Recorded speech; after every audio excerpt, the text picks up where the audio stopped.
আসসালামু আলাইকুম আপু আপু হচ্ছে আপনাদের 44তম বিসিএস এ হচ্ছে ক্যাডার সার্ভিস এসেছেন। আপনি কোন ক্যাডারে সুপারিশপ্রাপ্ত হয়েছেন? আমি প্রশাসন ক্যাডারে সুপারিশপ্রাপ্ত হয়েছি। জি আলহামদুলিল্লাহ। আপনার ভার্সিটি কোথায় ছিল আপু? আমার ভার্সিটি ছিল ঢাকা ইউনিভার্সিটি। আচ্ছা আপু হচ্ছে আপনি তো সুপারিশপ্রাপ্ত হয়েছেন এখন। এখন যারা নতুন প্রার্থী আছে আপনি এদের সম্পর্কে আপনি কি বলবেন? মানে এদের হচ্ছে কিভাবে প্রিপারেশন নেওয়া উচিত বলে আপনি মনে করছেন, বা একজন নতুন প্রার্থী প্রথম থেকে হচ্ছে কিভাবে শুরু করলে সবচেয়ে ভালো হয়? আপনি তো সফল ব্যক্তি, আপনার যেভাবে প্রিপারেশন নিয়েছেন সেটা একটু জানাতেন, আপনার অভিজ্ঞতা একটু জানাবেন। আচ্ছা, আমার অভিজ্ঞতা থেকে যদি আমি বলি, একজন নতুন প্রার্থীকে সবার আগে বিসিএস এর সিলেবাসটা জানতে হবে। কারণ হচ্ছে আপনি চাইলেই অনেক পড়তে পারেন, বাট অত পড়ার আসলে আমার কাছে মনে হয় দরকার নাই। শুধু ওই টপিকগুলি যদি ধরে আমি বিসিএস এর যেটা সিলেবাস আছে নির্দিষ্ট, ওই সিলেবাসটা ধরে টপিক ধরে যদি আমি একই টপিককে অনেকবার পড়ি, তার চেয়ে অনেক টপিক না পড়ার চেয়ে একটা টপিক অনেকবার পড়া আমার কাছে মনে হয় যে বেশি হেল্পফুল হয় নতুনদের জন্য।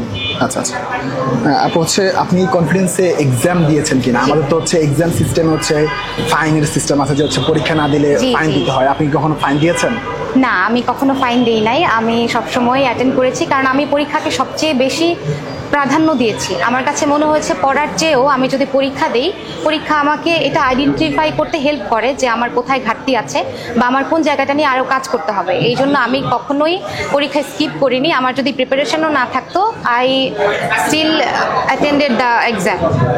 আচ্ছা আচ্ছা আপনি ক্যাডার হওয়ার পিছনে কার সবচেয়ে বেশি অবদান আছে বলে আপনি মনে করেন, বা তার সম্পর্কে যদি কিছু বলতেন? আচ্ছা, আমি ক্যাডার হওয়ার পেছনে অবদান আছে আমার বোনদের। আসলে আমি একটা বোনকেও ছোট করে বলতে পারবো না, কারণ আমার 5টা বোন আছে আমি ছাড়া।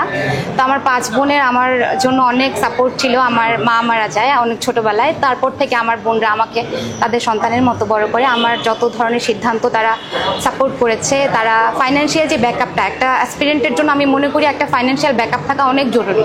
তো এটা নিয়ে আমাকে কখনো ভাবতে হয় না। আমার ছোট বোন যে ছিল, ওর এমনও হয়েছে ওর টিউশনের টাকা যখন আমি খরচ করতাম, টাকার মধ্যে লেখা থাকতো যে তিশার আম্মু বা শাজিয়াস মাদার, এভাবে লেখা থাকতো। তো ওই টাকাটা খরচ করতেও আমার খুব খারাপ লাগতো। পরে আমিও টিউশন শুরু করলাম। তো আমি ওইটাই বলবো যে আমার বোনদের অবদানের কথা আমি কখনোই ভুলবো না। আমার বোনদের সবচেয়ে বেশি অবদান আমার ক্যাডার হওয়ার পেছনে। আচ্ছা, আপনি কি হচ্ছে কখনো রাউস স্যারের সেমিনার করেছেন? অবশ্যই, আমি তো সবসময় ওয়েট করতাম, আমি খোঁজ রাখতাম কবে রাজু স্যারের সেমিনার হবে, নোটিস করতাম। পরে হচ্ছে একটা সেমিনার আমি স্কিপ করিনি। আমি যদি ঢাকায় যখনই থেকেছি, সেমিনার হলে আমি অ্যাটেন্ড করতাম। আচ্ছা আচ্ছা আচ্ছা হচ্ছে নতুন প্রার্থীদেরকে হচ্ছে কোচিং কতটা হেল্প করে? মানে হচ্ছে কোচিং তো হচ্ছে কোচিংয়ের কাজ থাকে হচ্ছে গাইডলাইন। জি জি, আপনি কি এই বিষয়ে একমত কিনা, বা হচ্ছে কোচিং নতুন প্রার্থীদেরকে আপনি হচ্ছে কোচিং করতে কতটা উৎসাহী করবেন? হ্যাঁ, এই কোচিং যে আসলে জরুরি, এটা আমি আমার নিজের একটা পার্সোনাল এক্সপিরিয়েন্স থেকে বলি। ক্যাডার হওয়ার পরে আমাকে থাউজেন্ডস অফ পিপল নক করেছে যে কীভাবে পড়া উচিত বা আপু এটা কী করা উচিত। আমাদের পক্ষে কিন্তু পসিবল হয় না যে ধরে ধরে আমরা সবাইকে বলবো, কিন্তু একটা কোচিং কিন্তু এটা সব জানে। আমি কনফিডেন্সের কথাই যদি বলি, তাদের মাধ্যমে অনেকেই ক্যাডার হয়েছে, অনেক ভালো ভালো ক্যাডার হয়েছে।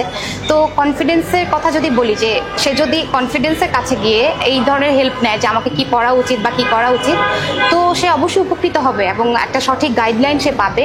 তো সেক্ষেত্রে আমি বলবো যে কোচিংয়ের অবশ্যই দরকার আছে। আচ্ছা, কনফিডেন্সের হচ্ছে লিখিত যে প্রোগ্রাম, জি, এই প্রোগ্রামটা হচ্ছে কিভাবে আপনাকে সহযোগিতা করেছে? লিখিত প্রোগ্রামটা তো আমাকে অনেক সহযোগিতা করেছে। স্পেশালি খাতায় লেখার যেই ব্যাপারটা, কি কি আমার আসলে আরও করা উচিত, আরও ডেভেলপ করা উচিত, খাতায় তারা এটা লিখে দিত, শর্ট নোট করে রিমার্কস হিসেবে দিত যে আপনাকে এটা আরেকটু ভালো করে করা উচিত, বা প্রাসঙ্গিক হয় নাই, এটা আপনি আরেকটু প্রাসঙ্গিক করতে পারতেন।